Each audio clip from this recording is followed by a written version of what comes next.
Assalamualaikum warahmatullahi wabarakatuh. Perkenalkan, nama aku Wulandari dengan NIM 10521033. Tujuan video ini untuk memenuhi tugas UAS mata kuliah Ekonomi Internasional dengan dosen pengampu Rikah Rahmadina MSI. Judul materi yang akan aku sampaikan adalah perdagangan internasional dan pertumbuhan ekonomi. Definisi perdagangan internasional dan pertumbuhan ekonomi.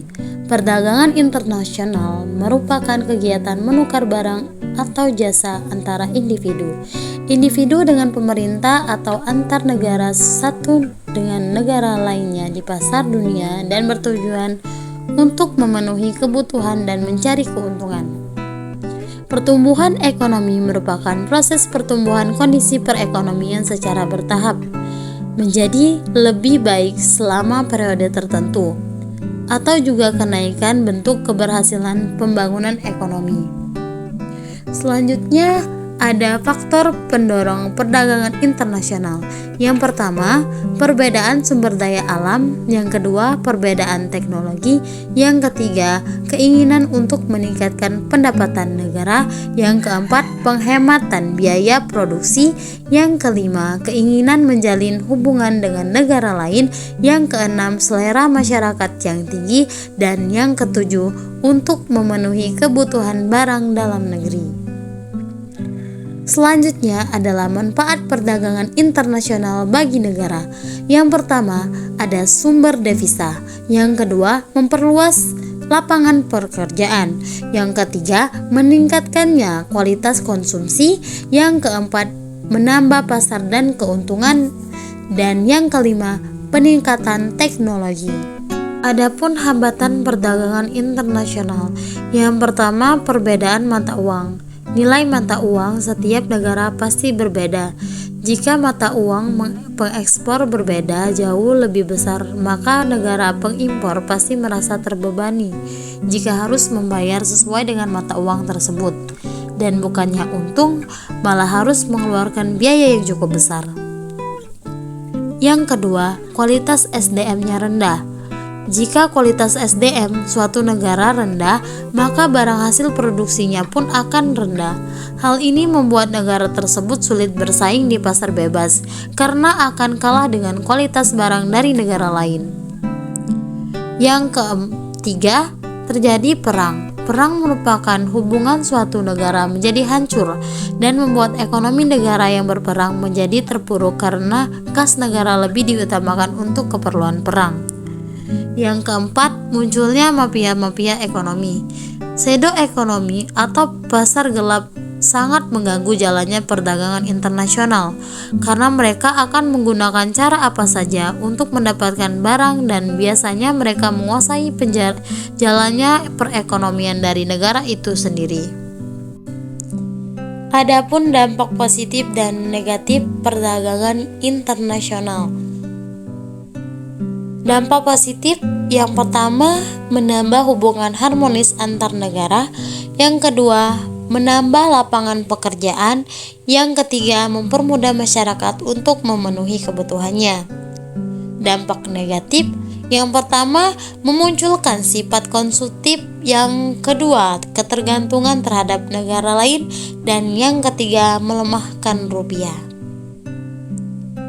Selanjutnya ada kebijakan perdagangan internasional. Yang pertama, kebijakan kuota.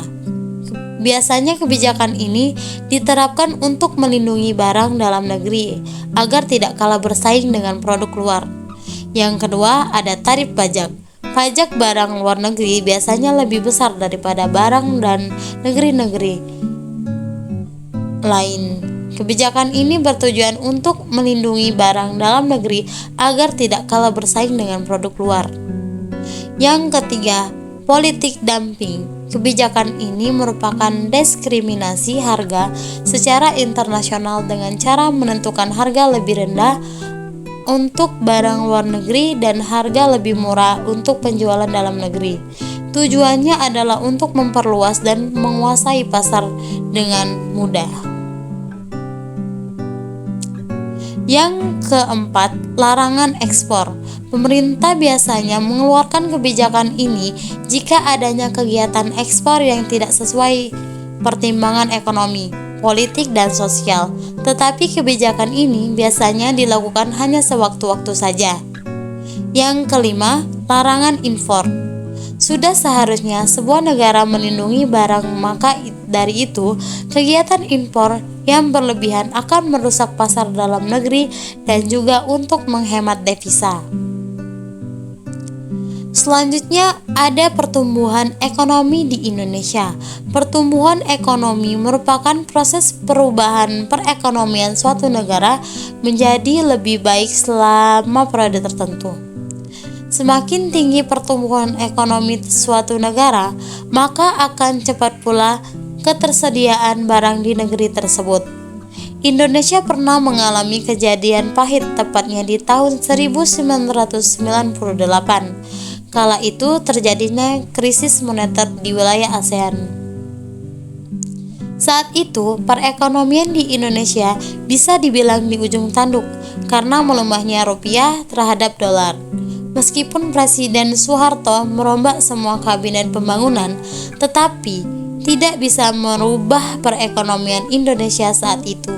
Akhirnya, pada tanggal 21 Mei 1998, Presiden Soeharto mengundurkan diri atas desakan dari seluruh masyarakat Indonesia saat itu.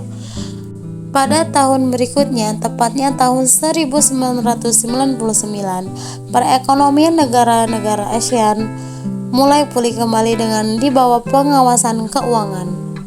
Adapun faktor-faktor pertumbuhan ekonomi, yang pertama ada sumber daya manusia dan sumber daya alam. Yang kedua ada iptek, yang ketiga budaya, dan yang keempat adalah modal. Hubungan perdagangan internasional dan pertumbuhan ekonomi adalah dua hal yang tidak bisa dipisahkan, karena melalui pasar bebas atau perdagangan internasional, pertumbuhan ekonomi suatu negara bisa meningkat. Melalui kegiatan perdagangan internasional seperti ekspor dan impor barang ke negara lain dapat meningkatkan pendapatan negara tersebut. Dan jika pendapatan meningkat, maka pembangunan infrastruktur yang ada di negara itu akan cepat selesai. Perekonomian beberapa negara biasanya mengandalkan ekspor mereka. Misalnya negara Timur Tengah dengan sangat mengandalkan minyak untuk mensejahterakan rakyat. Dengan cadangan minyak yang besar membuat mereka dapat mempertahankan ekonomi negara mereka.